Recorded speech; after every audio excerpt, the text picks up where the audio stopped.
నిన్నే నిన్నే స్తుతింతును యేసయ్యా. హల్లెలూయా హల్లెలూయా హల్లెలూయా హల్లెలూయా. ఎన్నో ఎన్నో మేలులు చేశావయ్యా, నిన్నే నిన్నే స్తుతింతును యేసయ్యా.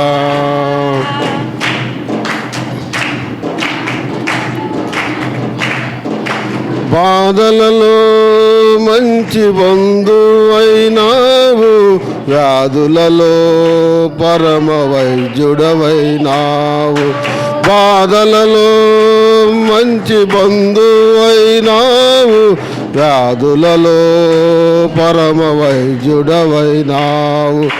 చీకటి బ్రతుకులో దీపము నీవై, పాపములన్నీయు కడిగిన దేవా. చీకటి బ్రతుకులో దీపము నీవై, పాపములన్నీయు కడిగిన దేవా. నా హృదిలో ఉదయించిన నీతి సూర్యుడా, నా హృదిలో ఉదయించిన నీతి సూర్యుడా. నే బ్రతుకు దినములెల్ల నిన్ను వేడెదా, నే బ్రతుకు దినములెల్ల నిన్ను వేడెదా. ఎన్నో ఎన్నో మేలులు చేశావయ్యా, నిన్నే నిన్నే స్తుతింతును యేసయ్యా. ఎన్నో ఎన్నో మేలులు చేశావయ్యా, నిన్నే నిన్నే స్తుతింతును యేసయ్యా. హల్లెలూయా హల్లెలూయా హల్లెలూయా హల్లెలూయా. శోధనలో సొంత రక్షకుడైనావు, శ్రేష్ఠ ప్రేమ చూపు స్నేహితుడైనావు. శోధనలో సొంత రక్షకుడైనావు, శ్రేష్ఠ ప్రేమ చూపు స్నేహితుడైనావు. హృదయ వేదన తొలగించినావు, కృపాక్షేమముతో నడిపించినావు. హృదయ వేదన తొలగించినావు, కృపాక్షేమముతో నడిపించినావు. నా కోసం భువికొచ్చిన దైవమానవా, నా కోసం భువికొచ్చిన దైవమానవా. నా బ్రతుకు దినములెల్ల నిన్ను వేడదా, నా బ్రతుకు దినములెల్ల నిన్ను వేడదా. ఎన్నో ఎన్నో మేలులు చేశావయ్యా, నిన్నే నిన్నే స్తుతింతును యేసయ్యా. ఎన్నో ఎన్నో మేలులు చేశావయ్యా, నిన్నే నిన్నే స్తుతింతును యేసయ్యా. హల్లెలూయా హల్లెలూయా హల్లెలూయా హల్లెలూయా హల్లెలూయా. దేవుని నామమునకు స్తోత్రములు కలుగును గాక. మా కుటుంబంలో మరి మాకు ఎన్నో మేలులు చేశాడు.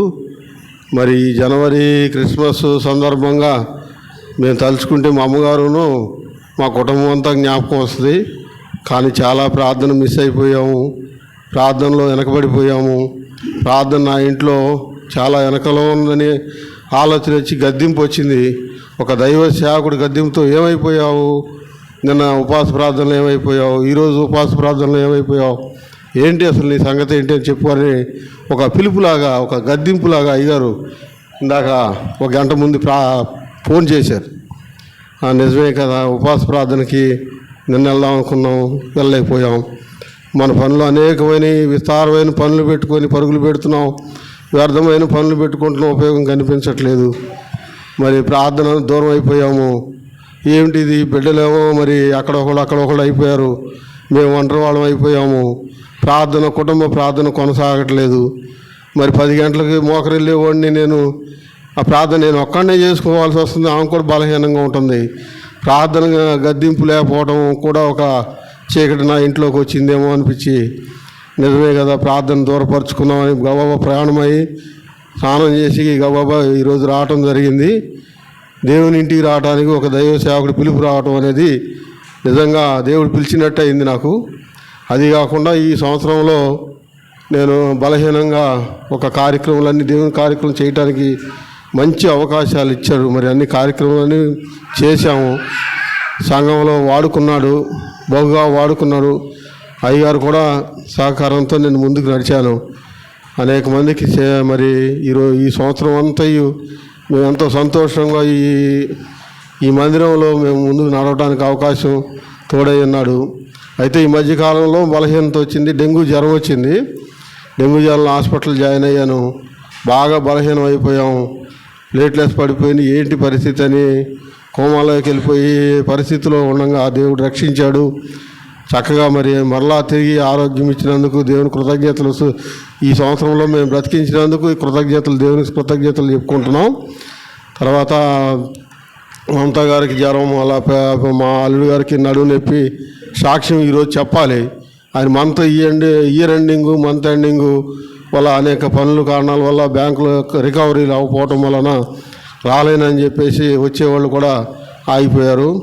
సరే ఇక నీ పని ఉన్నప్పుడు మనం ఏం చేయలేము, ఇయర్ ఎండింగ్ కదా, నీ కంప్లీట్ చేయకపోతే ఒకరోజు కోసం ఎందుకులే కానీ ఇంకోసారి సాక్ష్యం చెబుతుగానని చెప్పేసి ఇక వచ్చేసాము. తీసుకొద్దామని వెళ్ళాం కానీ వచ్చేసాము. మా కుటుంబం కోసం, మా కోసం కూడా ప్రార్థనలో మేము వెనకబడిపోయి ఉన్నాం కాబట్టి, అంటే ప్రార్థన మీరు చేయాలి కానీ వేరే వాళ్ళకి ప్రార్థన చేయండి, మా కొరకు ప్రార్థన చేయండి అంటాం అనేది అసలు అడగడం కూడా తప్పది. మేము బలహీనంగా ఉన్నందుకు దైవ సేవకులు చెప్పుకోవాలి, అమ్మగారికి చెప్పుకోవాలి. ప్రార్థనలో ప్రతి కుటుంబం గురించి పెట్టే బాధ్యత వాళ్ళకు ఉందని నేను అనుకుంటున్నా. నేను ఒక పని కోసం కూడా నేను అడిగాను. ఒక బ్యాంకు నాకు ఈ సంవత్సరం 11 సంవత్సరాల అగ్రిమెంట్ కావాలి. అది ఆ అగ్రిమెంట్ కావాలని మా అమ్మగారు ఉండగా ఘనంగా ప్రార్థన చేస్తే అది 11 సంవత్సరాలు ఊరు మొత్తంలో బ్యాంకు ఆశీర్వాదంతో నాకు ఇచ్చాడు. ఆ బ్యాంకు అది అగ్రిమెంట్ 11 సంవత్సరాల వరకు నాకు అగ్రిమెంట్ కొనసాగింది. ఆ బ్యాంకు ఊర్లో మొత్తంలో వల్ల నాకు ఘన విజయంగా ఆ బ్యాంకు నాకు ఏర్పాటు చేశాడు. నా ఇంట్లో ప్రతి ఒక్కరు వచ్చి డిపాజిట్ చేసుకోవాలి. ఈ రోజుకి కూడా ప్రతి ఒక్కరు డిపాజిట్ చేయాలి, గోల్డ్ పెట్టాలి, అన్నీ కూడా నా ఇంట్లోకి వస్తుంది. అది ఘనంగా నాకు ఇచ్చాడు ఆ గృహాన్ని. మళ్ళీ 11 సంవత్సరాలు అగ్రిమెంట్ చేయాలంటే ఆరంభం, అయ్యా నీకు వస్తుందో రాదో చెప్పలేము అని చెప్పన్నారు. ఎందుకని ఏంటంటే 11 సంవత్సరాలు కంప్లీట్ అయిపోయింది, మేము ఆలోచించి చెప్తామని చెప్పి ఇప్పుడు 3 నెలలు అయిపోయింది. ఇంకా 3 నెలల టైం మాత్రమే ఉంది మిగిలి. అంటే జనవరి, ఫిబ్రవరి, మార్చి నాటికి అయిపోతుంది. ఈ 3 నెలల టైంలో బలంగా నేను ప్రార్థన చేసి అడిగితే మరలా మా అమ్మగారు మేమందరం అడిగితే ఇచ్చాడు కదా, మరలా దేవుడు అడిగితే ఇస్తాడేమో అయ్యగారు, దానికోసం ప్రార్థనలో పెట్టండి, నా గృహం కోసం మరలా బలంగా ప్రార్థన చేయాలనుకుంటున్నాం అంటే కూడా ఆ బలమైన ప్రార్థన దానికోసం చేయటానికి మాకు అవకాశం రావట్లా. చీకటి ఎంపడబడుతుంది, దాన్ని జయించే శక్తి మాకు ఇవ్వాలని దేవుడిని అడుగుతున్నాం. అయ్యగారు దానికోసం ప్రార్థనలో పెట్టండి. 11 సంవత్సరాలు వస్తే మేము ఘనంగా ఇక్కడ ప్రార్థన పెట్టుకోవాలని ఆశపడుతున్నాం. దానికోసం అందరూ ప్రార్థించి చిన్నగా చెప్పమన్నారు. సాక్ష్యం కూడా సుత్తి లేకుండా బోరుగొట్లో కూడా అందరూ కూడా చిన్న చెప్తూ బెటర్ ఏమనుకుంటున్నాం. దేవునికి ఈ యొక్క చిన్న సాక్ష్యం దీవించుగా.